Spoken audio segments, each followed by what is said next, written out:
तो चलो भाई, हीरा मोती अब कांजी हाउस में पहुंच चुके हैं, है ना।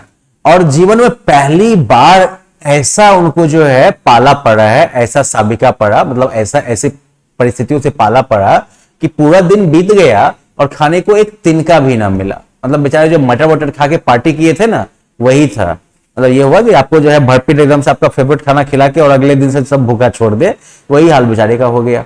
अब समझ में ही नहीं आता था कि यह कैसा मालिक है।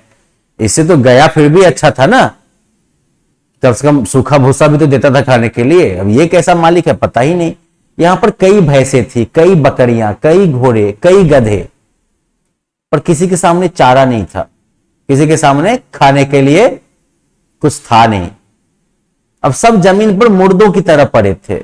सब जो जमीन पर मुर्दे की तरह एकदम से लेटे हुए थे, कई तो इतने कमजोर हो गए थे कि खड़े भी ना हो सकते थे। सारा दिन दोनों मित्र फाटक की और टकटकी लगाए ताकते रहे, पर कोई चारा लेकर आता ना दिखाई दिया। तब दोनों ने दीवार की नमकीन मिट्टी चाटनी शुरू कर दी। लेकिन अब मिट्टी चाटने से कहीं तृप्ति मिलेगी क्या, कहीं संतोष मिलेगा? रात को भी जब कुछ भोजन ना मिला तो हीरा के दिल में विद्रोह की ज्वाला दहक उठी। अब रात में भी जब खाने को कुछ ना मिला तो हीरा के मन में एकदम से जब विद्रोह की ज्वाला दहक उठी और वो मोती से बोला कि अब तो नहीं रहा जाता मोती। बोलता है कि भाई अब तो बर्दाश्त नहीं किया जाता है। इस बार मोती जो है सिर लटकाए हुए जवाब देता है कि भाई मुझे तो लगता है कि प्राण निकल रहे हैं भूख से। हीरा जब बोलता है कि इतनी जल्दी हिम्मत ना हारो भाई, यहां से भागने का कोई उपाय निकालना चाहिए, है ना, तो उपाय देख के भागेंगे हम यहां से। तो मोती कहता है चलो दीवार तोड़ डालते हैं तब फिर। तब हीरा बोलता है कि मुझसे तो अब कुछ नहीं होगा। मोती बोलता है तो बस इसी इसी बल पर अकर रहे थे। हीरा बोलता है भाई सारी अकड़ निकल गई है। सॉरी, मोती बोलता है, ठीक है। मोती जो है वो बोलता है कि सारी अकड़ निकल गई अब तक में, अब मुझसे ना हो पाएगा, ठीक है ना। अब बाड़ी की दीवार जो थी वो कच्ची थी और हीरा जो था वो मजबूत था, ठीक है ना, मोती से भी ज्यादा ताकतवर था। उसने अपने नुकीले सिंग दीवार में गड़ा दिए और जोर लगाया तो मिट्टी का एक चिप्पर जो है वो निकल गया। मतलब कि मिट्टी का एक हिस्सा जो है वो उखड़ गया दीवार से। अब फिर तो देखा कि भाई दीवार उखड़ रहा है तो उसका हौसला और बढ़ गया एकदम से। उसने दौड़ दौड़ कर दीवारों पर चोटें करनी शुरू की और हर एक चोट में थोड़ी थोड़ी मिट्टी जो है वो गिराने लगा। उसी समय कांजी हाउस का जो चौकीदार था वो लालटेन लेकर जानवरों की हाजिरी लेने आ निकला। अब हीरा का जो ये उजड्डपन था, उजड्डपन क्या कहोगे, लोग कहते हैं ना मूर्ख की तरह काम करना, तो हीरा का इस तरह का मूर्ख पाना देखकर जो उसने कई लाठी दिया हीरा को एकदम से और मोटी सी रस्सी से उसे बांध दिया। मोती जो है बेटा लेटे लेटे पूछता है क्या भाई मार खा लिए ना, क्या मिला? हीरा बोला कि अपने बूते भर जोर तो मार दिए ना, हाँ मार खाए तो क्या हो गया? मोती कहता है कि ऐसा जोर मारना किस बात का कि और रस्सी में पकड़ा गए। हीरा बोला जोर तो मारता ही रहूंगा चाहे कितने भी बंधन पड़ते जाए। मोती बोलता है जान से हाथ धोना पड़ेगा। हीरा बोलता है कोई परवाह नहीं, यूं भी तो मरना ही है। सोचो दीवार खुद जाती तो कितनी जानें बच जाती। मतलब ये सोच लो कि अगर दीवार टूट जाती, अगर दीवार खुद जाती कितनी जानें बच जाती। अरे इतने भाई यहां बंद हैं, इतने बाकी जानवर जो वहां पर बंद थे, इतने भाई यहां बंद हैं, किसी के देह में जान नहीं है। तो 4 दिन अगर यही हाल रहा तो सब मर जाएंगे।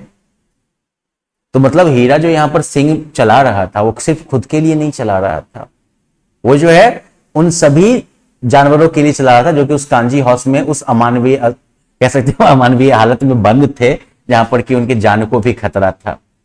फिर से जो है याद दिलाऊंगा कि प्रेमचंद भारतीय स्वतंत्रता संग्राम का परिदृश्य और उसमें इस कहानी के इस अंश का भी जो है कुछ ना कुछ एक मतलब और बनता है ना, कि जब तक बंधन रहेंगे हीरा जो है वो संघर्ष छोड़ने को तैयार नहीं है, भले उस संघर्ष की उसे जो भी कीमत क्यों ना चुकानी पड़े, क्योंकि ये संघर्ष उसके व्यक्तिगत आजादी के लिए नहीं है, ये उन सभी जानवरों की आजादी के लिए है जो कि वहां पर बंद है। ठीक वैसे ही जैसे कि भारत में जो है कोई भी अगर स्वतंत्रता संग्राम में हिस्सा ले रहा था तो वो अपने लिए नहीं ले रहा था, वो उन सभी भारतीयों के लिए ले रहा था जो कि अंग्रेजों की गुलामी के जंजीरों में जकड़े हुए थे। ठीक है, तो इस तरह से जब हीरा कहता है कि भाई 2-3 मैं अगर दीवार टूट जाती तो कितनी जानें बच जाती, इतने भाई यहां बंद है ना, 2-4 दिन में अगर यही हालात सब मर जाएंगे। तो तब मोती जो है वो भी तैयार होता है, हाँ ये बात तो है, अच्छा तो ला फिर मैं भी जोर लगाता हूं, मैं भी देख लेता हूं। मोती भी जो है दीवार में उसी जगह सिंह मारा, फिर से और मिट्टी गिरी, फिर हिम्मत बढ़ी, फिर तो वो दीवार में सिंह लगाकर इस तरह जोर करने लगा मानो किसी से लड़ रहा हो एकदम से। आखिर में करीब 2 घंटे की जोर आजमाइश के बाद जो है दीवार ऊपर से लगभग 1 हाथ गिर गई। तब उसे दुगनी शक्ति से दूसरा धक्का मारा तो आधी दीवार गिर पड़ी। अब दीवार गिरा कि जितने भी अधमरे से पड़े हुए जानवर थे सभी फटाफट फुड़फुड़ा के उठ गए। तीनों घोड़ियां तो सरपट भाग गई वहां से, फिर बकरियां निकली, उसके बाद भैंसे जो थे वो भी खिसक गए वहां से, लेकिन गधे एकदम जैसे के तैसे पड़े हुए थे। हीरा ने पूछा कि भाई तुम दोनों क्यों नहीं भाग जाते? तो गधा बोला कि अगर फिर से पकड़ लिए जाए तो फिर हीरा बोलता है कि तो हरज क्या है, अभी तो भागने का मौका है, पहले भाग लो। गधा बोलता है भाई हमें तो डर लगता है, हम यहीं पड़े रहेंगे, हम नहीं जाएंगे कहीं। आधी रात से ज्यादा हो चुकी थी, दोनों गधे अभी तक खड़े सोच रहे थे कि भागे या ना भागे। मोती बेचारा जो है वो अपने दोस्त की रस्सी तोड़ने में लगा हुआ था। जब वो हार गया, मोती रस्सी तोड़ने के प्रयास में, जब रस्सी ना टूट पाई उससे, तब जो है हीरा उससे बोला कि भाई तुम जाओ, मुझे यहीं पड़ा रहने दो, शायद कहीं भेंट हो जाए, मतलब कहीं कहीं मिल जाएंगे कहीं फिर। मोती जो है वो आंखों में आंसू भरकर बोला कि भाई तुम मुझे इतना स्वार्थी समझते हो क्या? हाँ, हम तुम इतने दिनों तक साथ रहे हैं, आज तुम विपत्ति में पड़ गए हो तो मैं तुम्हें छोड़कर अलग हो जाऊं? ऐसा नहीं होगा। हीरा ने कहा भाई बहुत मार पड़ेगी, लोग समझ जाएंगे कि यह तुम्हारी शरारत है। मोती गर्व से बोला कि जिस अपराध के लिए तुम्हारे गले में बंधन पड़ा, उसके लिए अगर मुझ पर मार पड़े तो क्या चिंता, क्योंकि दीवार तोड़ने का अपराध तो पहले जो है हीरा ने ही शुरू किया था ना। तो इसलिए मोती कहता है कि जिस अपराध के लिए तुम्हारे गले में वो बंधन पड़ गया, उसके लिए अगर मुझे मार ही पड़ी तो क्या चिंता की बात है। और इतना तो हो ही गया ना कि 9-10 प्राणियों का जान बच गया, भाई वो लोग तो आशीर्वाद देंगे, महान काम करेंगे, है ना।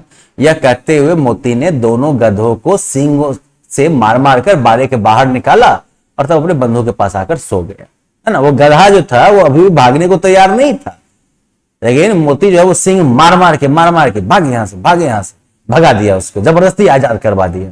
वो तैयार नहीं था और फिर जो है अपने दोस्त के पास आकर जो है वो सो गया।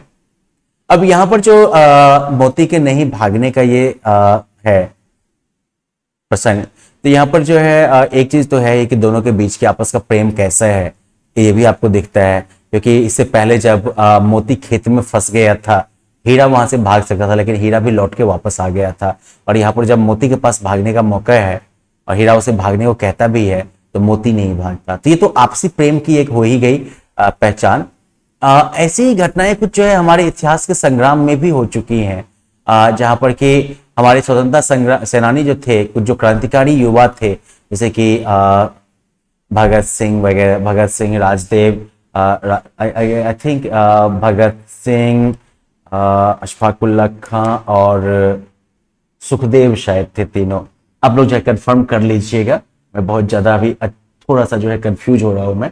तो खैर इन तीनों ने जो है बम मारने के बाद जो है ऐसे ही तीनों जो है वहां पर रह ही गए थे, वो भागे नहीं, सब भाग गए वहां से, ठीक है ना। खलबली मच गई, हंगामा मच गया, लेकिन ये तीनों जो है वहां पर रह ही गए, क्योंकि इनका उद्देश्य था कि भाई हमने जो है कम से कम इतना बड़ा संवाद दे दिया, इतना बड़ा जो है हमने मैसेज दे दिया कि तुम्हारी गलती को हम बर्दाश्त नहीं करने वाले हैं, तो वो मैसेज काफी है, कुछ तो सफलता आ गई हाथ में। तो ऐसे ही जो है मोती और हीरा भी जो है वहां पर रुकने का ही फैसला ले लेते हैं। अब सुबह होते ही मुंशी, चौकीदार और अन्य कर्मचारियों में कैसी खलबली मची होगी, अब ये तो बात करने की जरूरत ही नहीं है, बस इतना काफी है कि मोती की खूब मरम्मत हुई, है ना। मरम्मत का मतलब क्या हुआ, गाड़ी तो है नहीं कि उसका जो है बैरिंग या पिस्टन वगैरह सब बदलेगा, है ना। खूब पिटाई हुई बेचारे की और उसे भी मोटी रस्सी से बांध दिया गया। अब इसके बाद क्या होगा, चलिए देखते हैं इसको फिर अगले सेक्शन में। तब तक थोड़ा सा ब्रेक लेते हैं, फिर बाय बाय।